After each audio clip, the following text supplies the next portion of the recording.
This evening we'll do evening chanting in Pali on page to Shahara Godfrey, who is critically ill at this time.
Patipanno bhagavato sāvaka saṅgho Ujjapatipanno bhagavato sāvaka saṅgho Nyāya patipanno bhagavato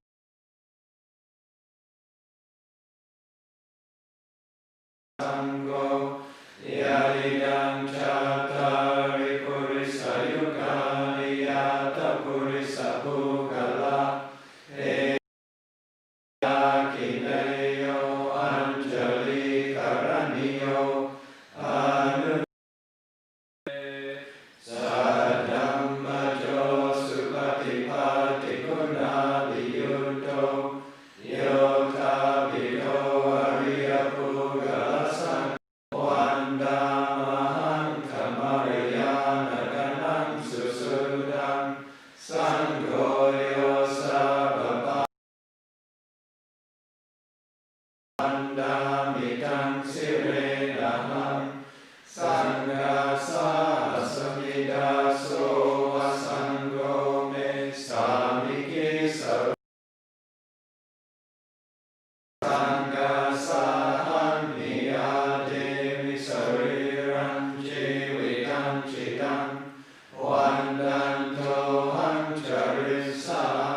10 minutes, possibly a little bit longer, just to make sure we have all of the tech stuff in line for Ajahn Amaro, for his testing, and possibly having to speak with our retreat manager, doing test sounds and making sure everything is okay. So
Okay, greetings to Ajahn Amaro. Are you able to hear me? Perfect. We can hear you as well. So I'm going to just give a brief introduction before we formally pay respects, and just want to say that, there's Ajahn Pasano to come and help out as well. So in that sense, they're co-founders, but Ajahn Amaro was the original one here, and so said in his talk this morning, he mentioned Ajahn Amaro was the abbot from 1996 until 2010, abbotship of Amaravati in England. And so, and it's very special to have Ajahn Amaro here for the Thanksgiving retreat because was founded. The Thanksgiving retreats started before then with Ajahn Amaro as he was coming to America. To have Ajahn Amaro here with us, and it feels like it's kind of a new era. So to have Ajahn Amaro with us, and also Longpor Pasano passes on his hernia surgery, so he's resting right now. He was at the meditation and then left, so he's able to join in a limited fashion. Everybody's here, and so we'll just start by formally paying respects to Ajahn Amaro.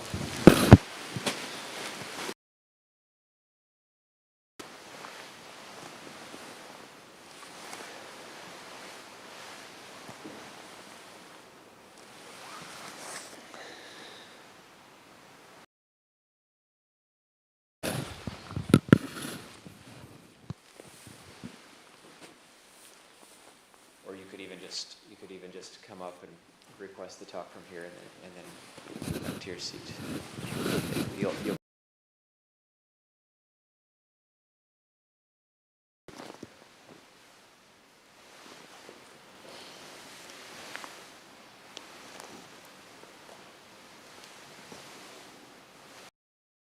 Dhamma chaloka dipati sahampati Katanjali anati varam ayachata Santila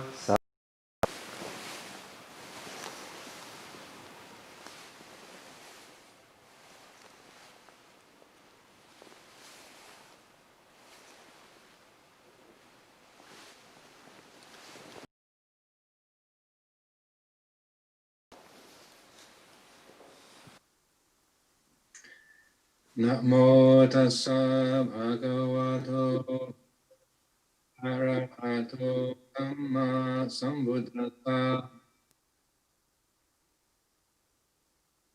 Namo tassa bhagavato arahato samma sambuddhassa. Namo tassa bhagavato arahato.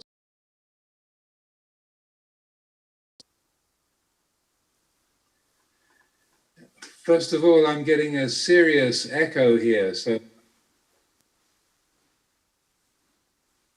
can you adjust the microphone at your end or something? Because I've got my voice here.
all of those connected with it. The pandemic, and particularly in the US, you've had the highest level of infections and the highest level of deaths from the illness around the planet. More than 250,000 people in the USA, as you know, have passed away from this illness. Also, I have not been oblivious to the fact that you've just had an election, and that that has an emotional impact, I would suspect. I'm not reading anybody's mind, but of one kind or another that go along with that. So I thought that might be useful to talk about emotions and the development of the practice around dealing with emotional states of various kinds: elation, depression, exhaustion, happiness, unhappiness, and so on and so forth. Also, Ajahn Yaniko, and I asked him what kind of teachings had been focused on so far with the Thanksgiving retreat. And then he said there was, he started off by mentioning speaking about how we can bring mindfulness to the body, and also how that helps us to find a quality of balance and integration with different emotional states. So I hope that that'll be a useful, valuable place to at least start off. Also, just to respond before I begin on that question of the Thanksgiving retreats, yeah, I think we did, we began them at the Angela Center in Santa Rosa back in the early 90s. And the reason why so it was very circumstantial. That was the only kind of patch where they had 2 weekends open where we could have a 10-day retreat. So there was really nothing particularly sacred about Thanksgiving. It was just, that was the open space. And so it becomes the Thanksgiving retreat as a sort of fixture, but it was really just by chance. And I think in those days, and so that was how the Thanksgiving retreat began, was because it was our connection with the Angela Center and the wish to provide a retreat situation for the regular say practitioners and sort of the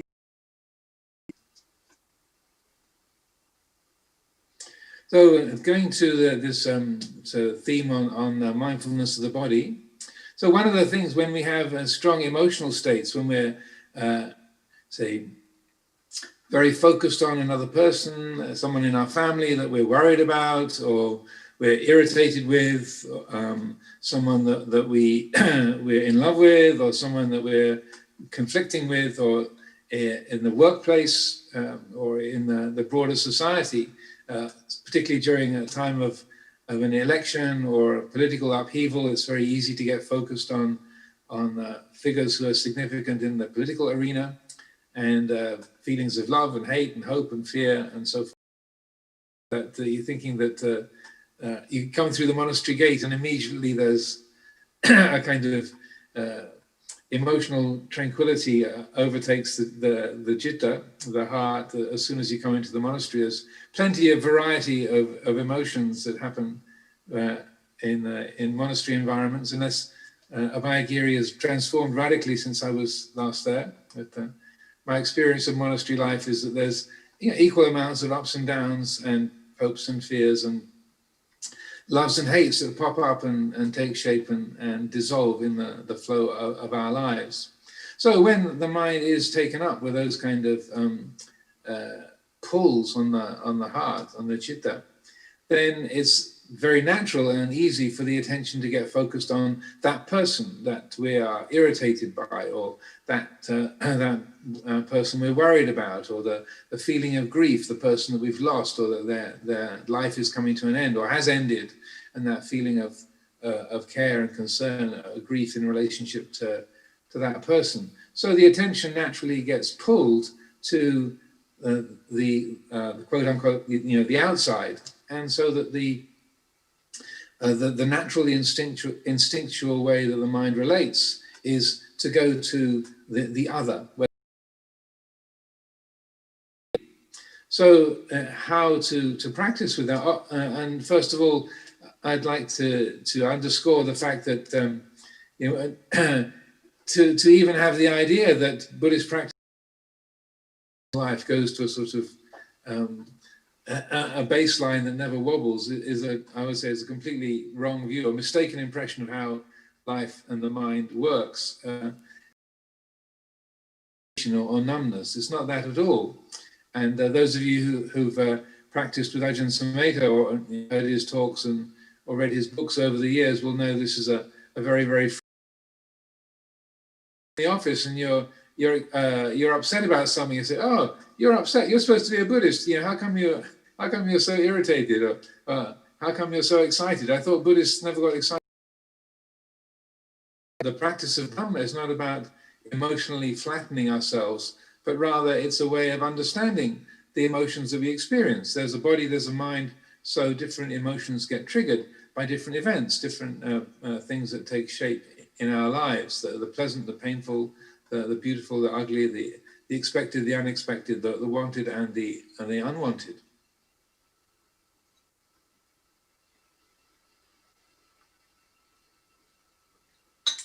One advantage of doing a Dhamma talk on Zoom is you can have a cup of coffee beside you and sip at your leisure, which is not so kosher in the Dhamma hall. So appreciate that opportunity. So where in terms of practicing skillfully with the emotional realm, then one of the ways that we can approach that is consciously turning the attention inwards to see how the emotions are. We're in the midst of some kind of exchange. We're talking with someone and we're feeling very, very worried, or we're very excited, or we're very irritated, or we are pulled into a feeling of grief. And so that in a moment of engagement, a time of engagement, there's a natural and full attention on the other person or the other people, and so that's how it works. So in terms of investigating and working with emotion, often it's good to not try and work with it sort of in a live situation with another person right there. If you're aiming to develop this skill, rather like if you're learning a musical instrument, you don't get out on stage in front of 100 or 300 people to start practicing your instrument. You do your practice alone in a music room or in a studio, and then when you've got a bit of mastery developed, then you go out on the stage. You're in a live situation to learn the skill. Thanksgiving retreat in your, both at Abhayagiri and in your various homes and living places.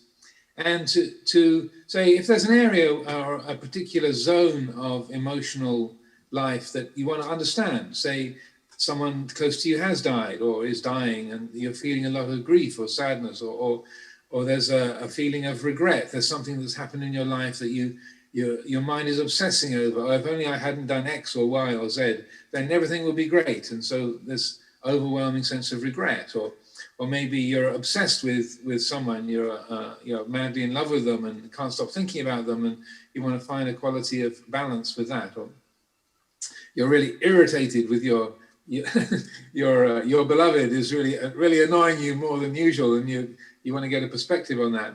So if there's a particular area, and you choose your own flavor, I think that each of us will have an area that we can say bring attention to, or might find useful or valuable to bring attention to. So then deliberately take that into the shrine room with you, as it were. And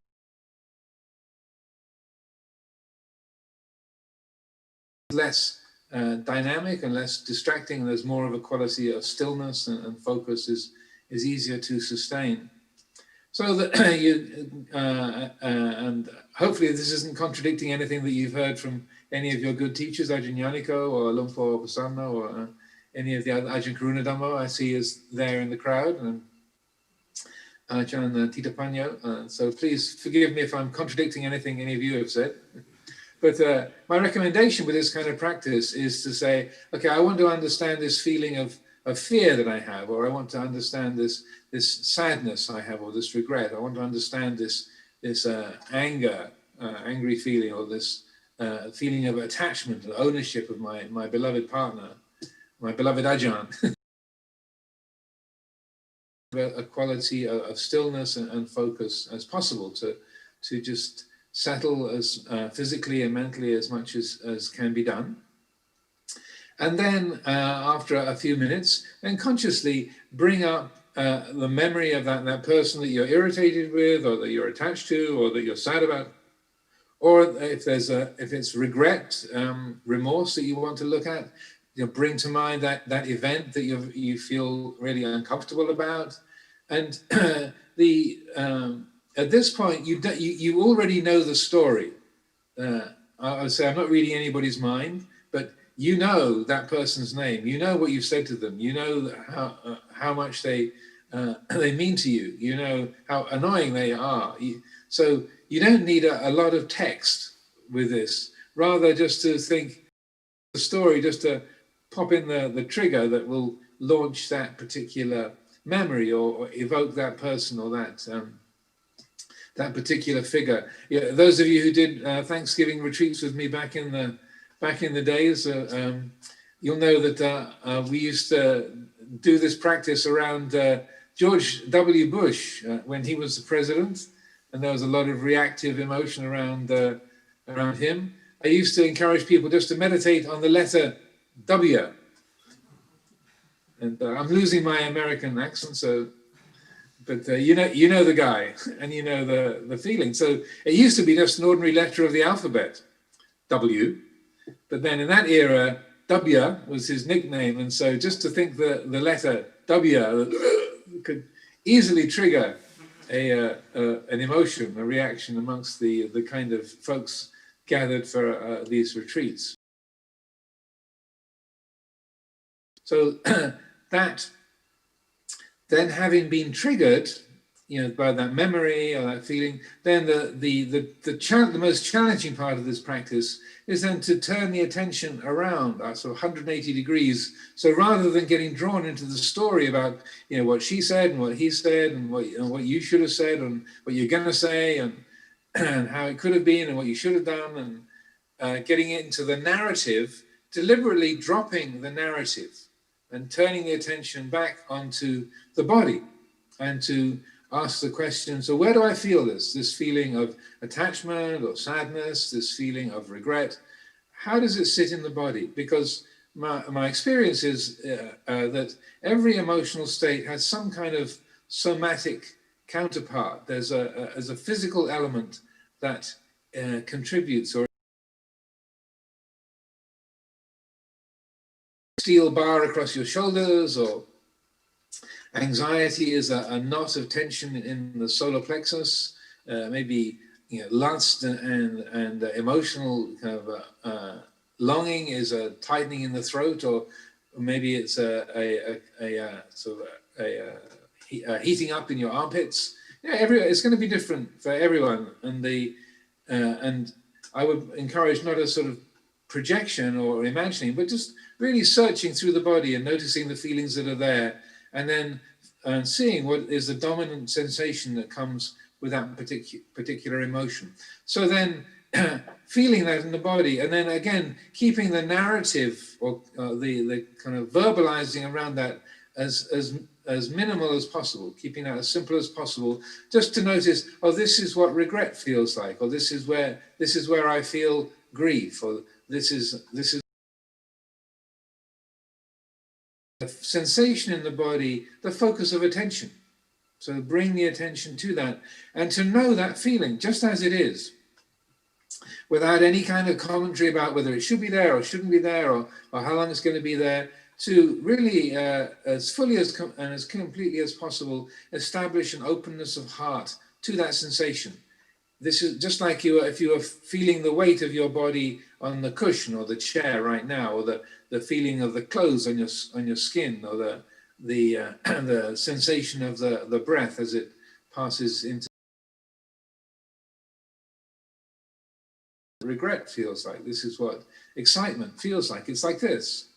And to make that sensation, that Vedana, a direct object of attention, to to accept that as fully and completely as possible. So often, as many of you who've done retreats with me or listened to talks I've given, I like to talk about this quality of metta, loving kindness, as a radical acceptance, as a complete openness of heart. So you're not saying whether you like it or you don't like it, whether it should be there or shouldn't be there.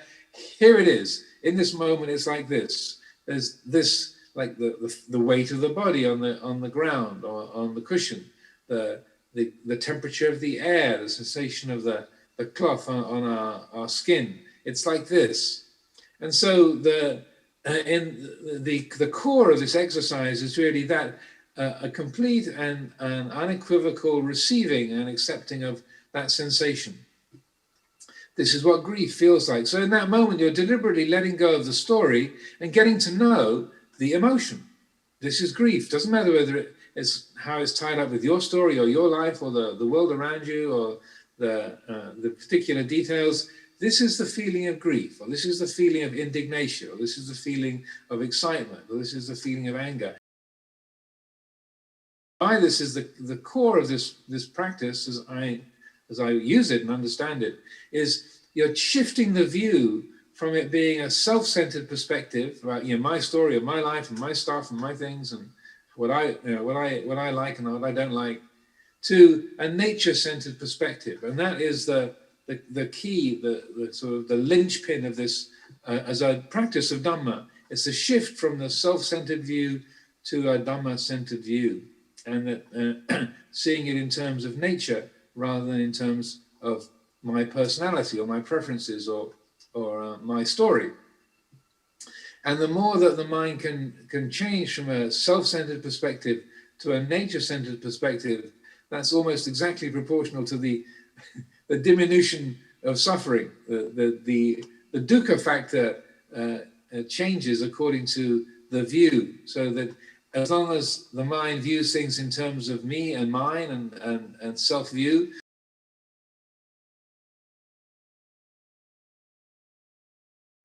of the me and the world and the stressing between them, the more that the mind sees things from the point of view of nature, sees things in terms of nature, then and self-view is let go of, then even if something might be uncomfortable, like maybe you have a headache or there's aches and pains in your legs or your back, that there might be a painful feeling, but it's absolutely okay. The mind can be patient, can be at peace with it. So that when you look at the feeling of grief, maybe there's a tightening in the heart, there's like a knife in the heart experience. You can feel that painfulness in the heart, but in that moment of seeing it as an aspect of nature, then rather than my loss or my sadness, then it's felt, it's known, it's still painful, but there's absolutely nothing out of order. It belongs, and there's that one of the things that can be felt. Here it is. It's this way. So I feel this is such a valuable teaching, because so much of the dukkha, the difficulties and dissatisfactions and disharmonies,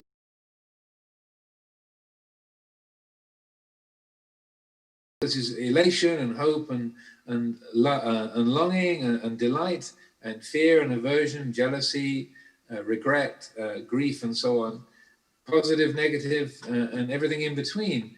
It's through the absorption into those states and taking them so personally that we create this the very causes for dukkha and alienation and insecurity, and so our life continually gets out of balance, and we are so caught into those cycles of confusion and difficulty, and can't establish a perspective on them. So in this way, we're establishing a skillful attitude towards the emotional realm and being, say, fully attuned to it. You're not suppressing it, you're not judging it even, but rather knowing it. And through that knowing, there's a full receiving of the emotional impact of the experience of a human life. But there is also the causes for the heart being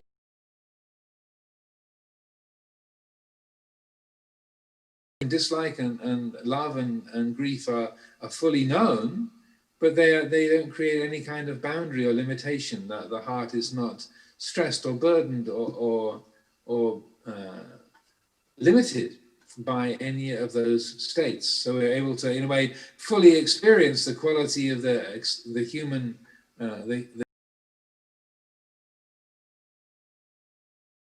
My encouragement is then, once you've triggered that emotional state, the grief or excitement or regret or hope or indignation, then to stay with the physical sensation for at least 5 or 10 minutes, maybe quarter of an hour, just to the best of one's ability to focus on that as a sensation. And then after 5 or 10 minutes, then fully knowing that, fully accepting that, and to the degree possible, seeing it as an attribute of the natural order, then to consciously let it go. And this is very much supported by focusing on the out breath. So using the natural releasing, relinquishing, sort of Mother Nature's method of letting go is the out breath, the sigh of relief. So not trying to get rid of, but just focusing on that relaxing, releasing quality of the breath, particularly the out breath, and then staying with that state until it has been completely let go of. So that sometimes please excuse me if it takes you a very, very long time to let go of it, but I would suggest that the more we develop this, the more that it's something that we find that emotional states can be the more they're recognized in terms of nature rather than taken personally, then the more fully and completely and quickly they can be let go of. But it's important to stay with it until it's faded under its own steam, as it were. It kind of fades naturally. And then once it has faded, just to then at that point stay with that quality of presence. In a way, you've come back to where you started from, the mind awake to the present moment, as focused and as at ease as possible. So in that process, you've gone from sort of the 0 point of the mind as awake and as at ease as possible. You've planted the emotional state through that memory or that idea. You've triggered the emotional state. Then there's been a full and radical acceptance of it, and then living with it through its cycle, and then come back to where you started from. I mean, obviously time has passed by, but in that you've seen that whole process, that state of grief or excitement or irritation, fear, regret. You've seen it being born, living its cycle, and coming to an end. So even though our emotions can seem so personal and so much wedded and embedded in our story and who we are, that in that moment you've seen, oh, this is how grief works. It's a pattern of nature. It arises, it passes away. It's like this. This is how anger works. It arises, it passes away. This is how love and emotional attachment to another person works. It arises, it takes its shape, it passes away. And I'm aware that as I say these words, that some of you might be thinking, yeah, but love is different, Ajahn. It's you can't be talking about our perfect and pure and sacred relationships in the same, or regretting your first marriage. It's not the same thing. It's not the same. Well, I encourage you to reflect upon those feelings of rightness that might arise. Again, I'm not reading anybody's mind, but this does come up as a point. So I would just say, anger feel like? What does attachment feel like? What does the this is special Ajahn feeling? How does that work? And just to see how all of these qualities, how could they not be part of the natural order? Love, hate, gaining, losing, regret, pride, resentment, jealousy, say excitement. How could they not be part of? So I encourage an exploration or a kind of examining of that to see how that works. And then when we do this, when we carry out this practice, then if you do this in the sort of sanctity, silence, and solitude of a shrine room or your meditation space, you're not in a live situation. You're not on stage with those 300 people listening to you with your violin, as you're practicing. It's you're by yourself. You're alone. It's a kind of a quote unquote safe environment. It's not a live situation, or like in army maneuvers, you're using blanks. These are not live rounds. These are not real bullets. These are blanks. So the more you get used to how this works while you're using blanks, while you're in the music room, then you find that you can employ that while you are in a live situation. You are with your beloved. You are at the funeral. You are in that difficult discussion. It's live. You're here, and you find that in the midst of that, even as you're engaging heartfully with another, or this rage, how does this feel? This regret, where is it? This feeling of embarrassment, or this thrill of excitement. Oh, my hero is talking to me. This is great. That we can bring our attention, at least part of into the body. And again, we're not suppressing that emotion or trying to get rid of it, but rather, oh, this is what excitement is like. This is what grief is like. And in that very moment, we're able to hold it. The mind sees it in a different way. And then even as that life situation is carrying on, what we find is when there is that sense of seeing it and feeling it and knowing it in terms of the natural order, that we're able to, in a mysterious way, we're able to attune to the situation in a more complete way than if we're taking it personally. Or loss or regret or whatever it might be. It's a mysterious thing. Like you find it, you let go of the world and you find yourself more attuned to the world. And I feel that the example of the Buddha and the Buddha's life is very much an embodiment of exactly that. That the Buddha, he loved the world completely and he let go of it completely, and his life was totally attuned to the world. So that after his enlightenment, then everything he did and was attuned to the needs of each particular moment, who he was talking to, what the situation could be benefited by, and all the different living situations that he experienced as he wandered around the Ganges Valley for 45 years. So if he's talking to farmers, he talks about looking after cows. He's talking to a monarch, then he's talking about how to run the nation. If he's talking to a householder with lots of children, then he talks about raising a family and educating one's children and so forth. So that that example, I mean, obviously we can't match the Buddha's life and his own incalculable spiritual skill, but we can take that as a model, just like we have there at Abhayagiri. You have the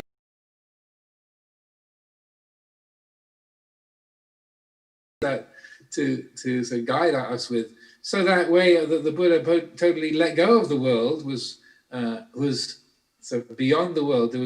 He had the wisdom that was lokuttara, that transcended the world, but yet he was fully attuned to the world. There was a perfection of vijja, of awareness, knowing, and charana, or conduct. And so it's a mysterious chemistry of how that works, that there's a letting go, but that letting go is partnered by a perfect attunement. So I like to use the phrase unentangled participating. It's a bit of a lengthy term, but I like to use that as a way of describing this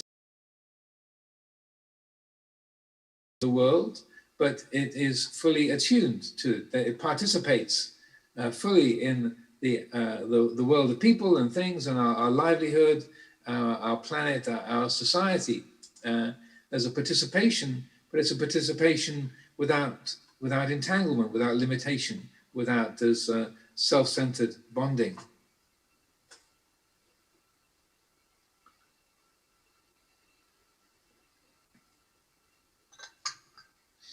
Well, I feel this is also in terms of the practice. This is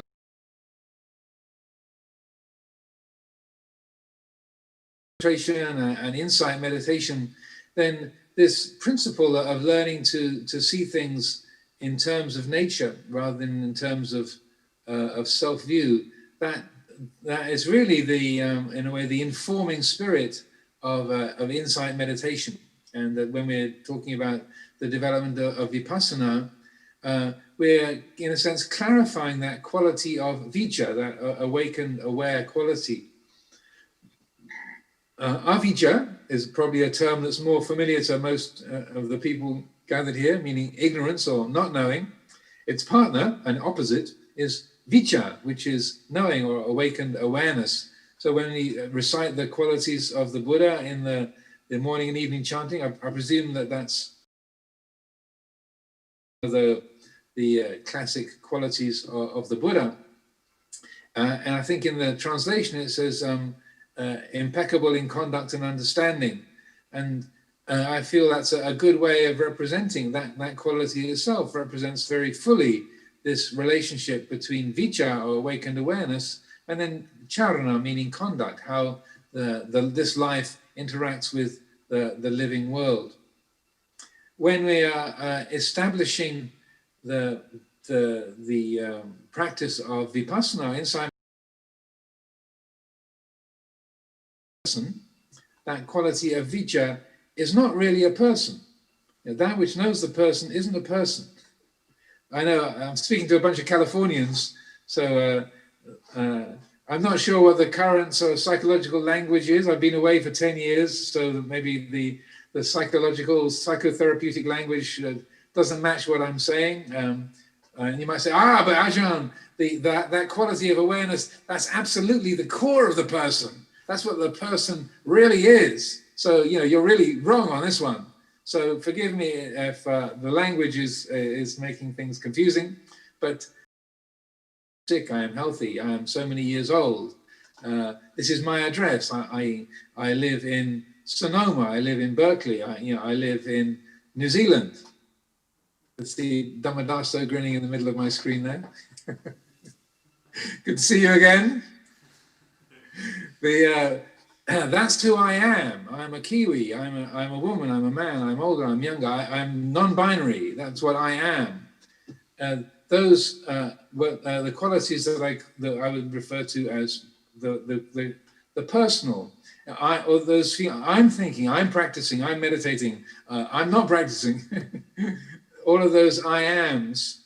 Those are what I would call the things, the aspects of experience that are put together to make the person, the five khandhas, form, feeling, perception, mental formations, consciousness. That is the fabric of the personal.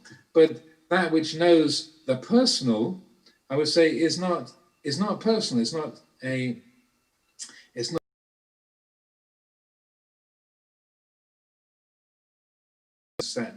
that knowing principle, that which in a way is the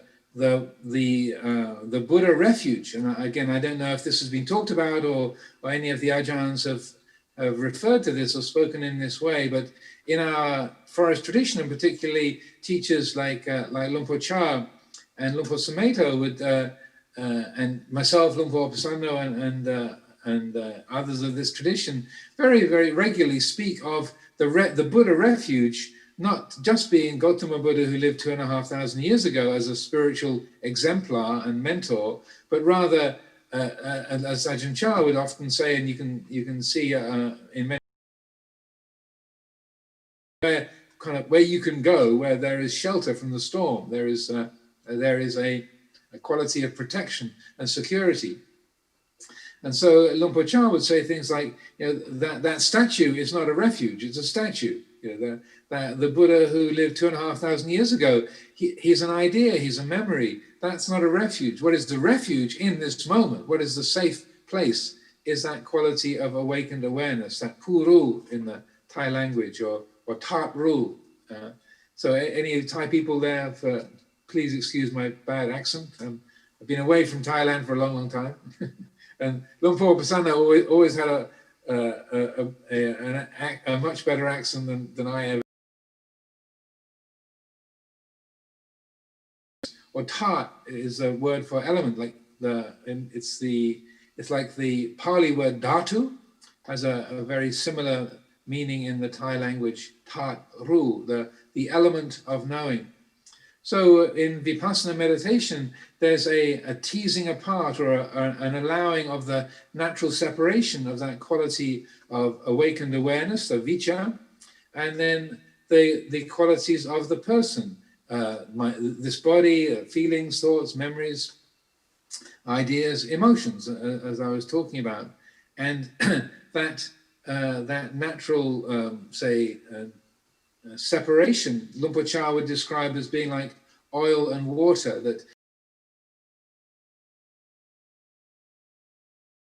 awareness, that puru, that knowing quality. If the bottle is set down, then the oil and water will naturally separate out. In their natures, they are immiscible. They don't naturally mix because of the shaking, because of attachment and habit and the self-view and conceit. Then that's the shaking of the bottle. So in terms of our practice and the development of Vipassana, a lot of it is just putting the bottle down, just letting the awareness and the objects of awareness be distinct from each other, and that when that is actualized, this beautiful relationship, this blend of vicca and charana, or the mind knowing the world, that awakened awareness, it's unentangled with the personality and the personal, but it's not limited by that. It participates in the personal, but it is not entangled, not mixed up, not shaken together with them. So when we look at things in this way, and then we're using words like we look, or my awareness, or my mind, we use these personal pronouns. We use there is the use of these personal pronouns, and in terms of the practice, this is one of the questions that comes up over and over again. So if the body is not self, if this personality is not self, if all these aspects of mind are not self, then what am I? What is this mystery of identity? Because something is doing this knowing. If this knowing is a refuge, isn't that the real me? Or what is this? How does this work? What is that? And so I don't know, again, if this has come up in any of the Dhamma talks or the interviews you've been having. Again, I feel a little bit more dissociated, disconnected from the flow of the Thanksgiving retreat. The last one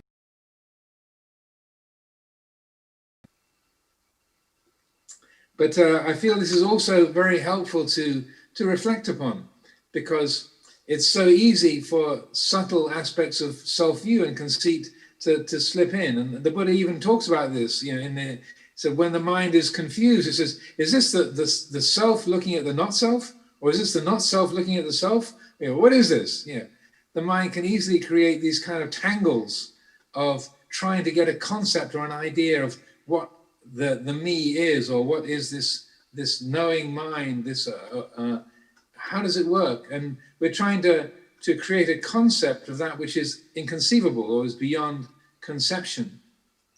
But I feel this is really, in a way, an important part of the development of insight, is learning how to embody that quality of awakened awareness without creating an identity around it.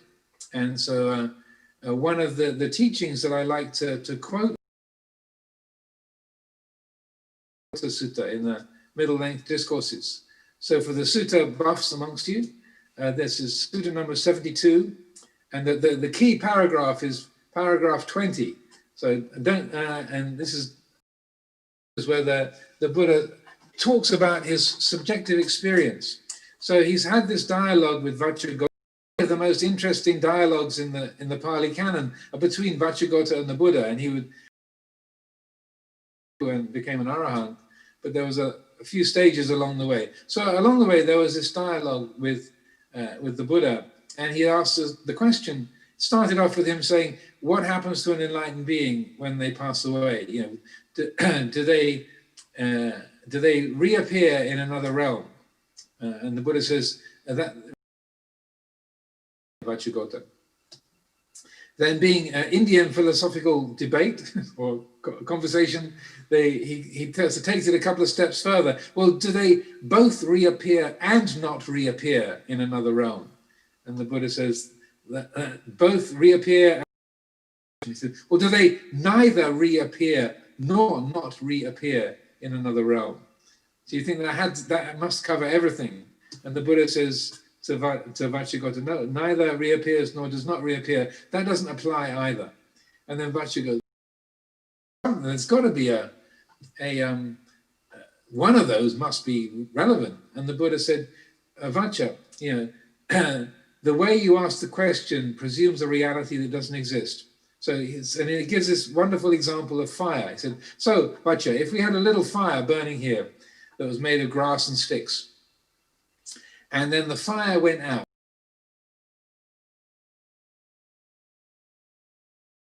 Venerable Sir, I'd say that the question doesn't apply. It didn't go north, south, east, or west. It just went out. And the Buddha said, exactly. Exactly. The way you ask the question, Vaccha, implies a reality that does not exist. Reappears does not apply, does not reappear, does not apply, and so forth. So that he then goes on I see we're now at 4:59 here in England, so I'll try to keep within the hour for this Dhamma talk. So I'll just speak for a few more minutes. So just for the sake of brevity, the Buddha says, of identity, of location, saying where awareness doesn't apply, Vaccha. Present and past and future, that doesn't apply. Whether they don't, they as implying an individuality and identity.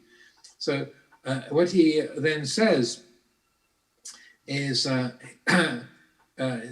talking about his own nature, and I feel this is very, very significant, because the Buddha is using his own life as an example, and he says, Vacchagotta, that material form whereby one trying to describe the Tathagata, the Buddha, would describe him, that has been cut off at the root, made like a palm tree stump, deprived of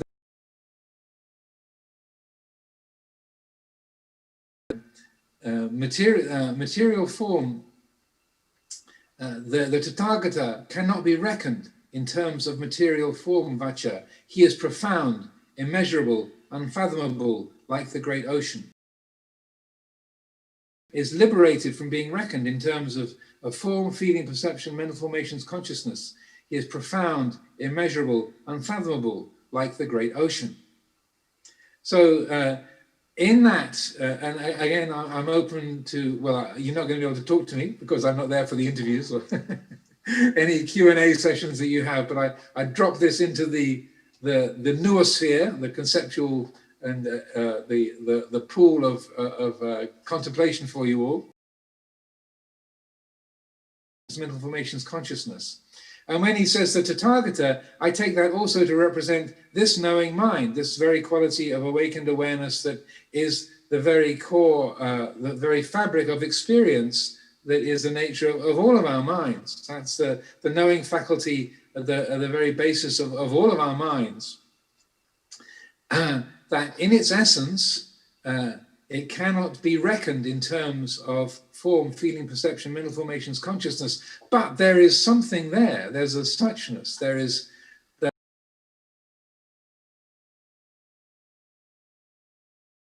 like the great ocean. So there's a quality that is present, but you can't represent meaningfully that quality in terms of the body, the personality, the personal, like as I was saying, that which knows the personal isn't a person. So right there with the Buddha sitting in front of Vacchagotta, he's saying, you can't measure the Tathagata, the nature of this awakened awareness in customary terms, in human terms. They don't apply. The Tathagata is liberated from being reckoned. That material form or that feeling, that perception, the root made like a palm tree stump, deprived of the conditions for existence and rendered incapable of arising in the future.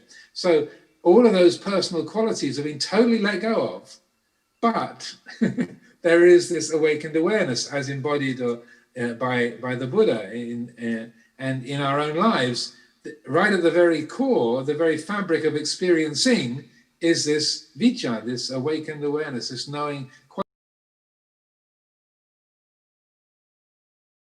awareness. That's what I am.